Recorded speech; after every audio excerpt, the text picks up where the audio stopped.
I'm gonna go through some bunker fundamentals first and foremost. We're gonna make a couple lines in here. We're gonna make a line right at our target. Gonna be that flag, okay? And then we'll draw a line that's perpendicular to our golf ball and our target line, okay? Now, we always like to have that ball positioned pretty forward. Should I be opened or closed to the target line? We're gonna be pretty square, all right? Very old school bunker, feet really, really open, club facing that way, all right? We're gonna keep our feet much more square. It's much more the way the modern bunker play has evolved. So we got wide stance, we got our feet square to the line, and now let's get our lower body and our pressure on our front foot. You're gonna feel like you don't even have any legs in here because you are on an unstable foundation. Right. And if those legs move around, you're gonna lose traction, okay? If those legs move around, you're gonna lose control of your low point. So as you're getting in here, this swing is gonna feel very similar to a normal backswing, but then it's gonna feel really armsy and handsy to finish, okay? So the lower body is really created for foundation in the bunker, all right? So we got the ball forward, we got the feet square, I got a wide stance, got my lower weight, my body, my weight on my front foot, okay? Now, I want to open the club. Here's a big thing that people do. I want to try to present as much loft of the club up to the sky as I can, okay? That's going to start to engage that bounce we talked about. So the club face is open. We're going to always make sure that the shaft and the handle is more even and straight with the club head. One of the biggest mistakes that'll happen for players in a bunker, they're trying to hit down and these hands get forward, and all of a sudden now we're digging down into it, okay? So we've got that there. Got our club face open, our hands even. We're gonna take a normal backswing, all right? I'm gonna make sure I'm a little further from the golf ball and my hands are slightly lower, okay?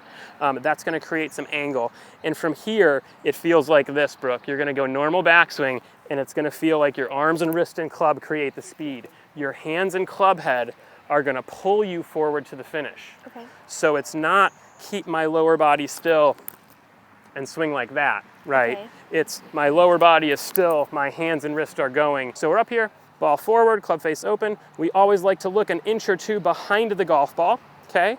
And we like to make sure that we're trying to, as we come in here, hit an imaginary golf ball underneath the golf ball. So, normal backswing, throw the club, bam, ball pops right out, okay?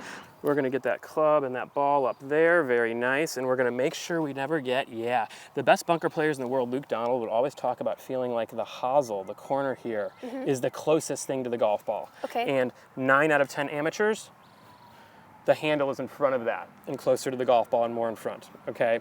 So those hands have to be very neutral and even, fantastic. But this is a great display I saw Matt Kuchar do once, right? There's 2 clubs right here. Now, for you can see already the handle is forward, right? We gotta get the handle back. And the ball forward. There we go. There we go. This is what we want. Now I want you to go slow motion down here, okay? Slow motion coming down. Let's see what happens at the moment of impact. Boom. There we go. See how she hit the top one first? That is great compression. That is great low tight wedges. That is power. Okay. That is not what we want in the bunker. Okay, let's do it again and let's try to keep the handle back and let's try to hit the bottom one first. Okay, yep, there you go. There you go. Awesome. Slow back. Good, and then just trying to get the bottom one to be hit first. Hello, now we're talking. Look at the club, look at the bounce being applied, look at that golf ball going up high in the air, okay? Again, very quiet lower body, that doesn't need to open. Same thing, you're gonna turn up there, smooth transition, and club head going first. Bam, there you go. You're gonna feel like you're almost releasing the club by your back leg. You can release it as hard as you want with your hands, as early as you want almost. Now we're talking, good, keep them back. Boom. I want to see you there. I want to see you inverted on this next one, okay? I want you to literally try to put the club head past this rod right here. That a girl, see that? Okay. That energy is gonna pull everything through. This is the only place in the game of golf where we try to release the club like this. Okay. This and maybe an occasional super high floppy shot. Getting closer, getting closer.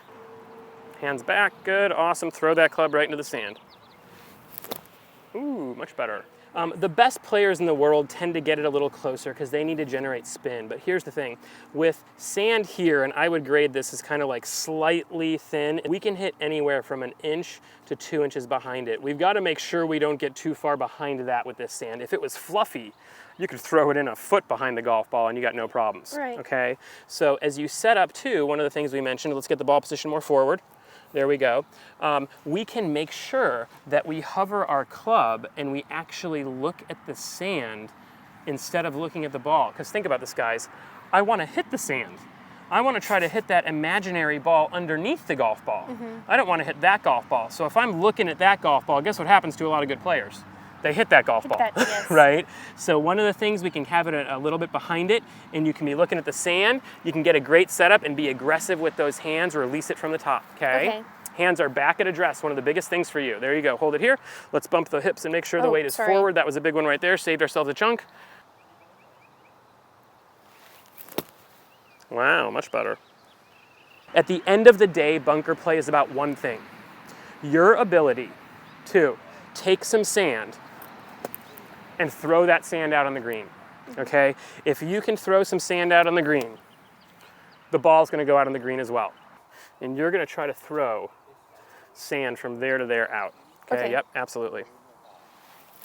There it was, hear the sound?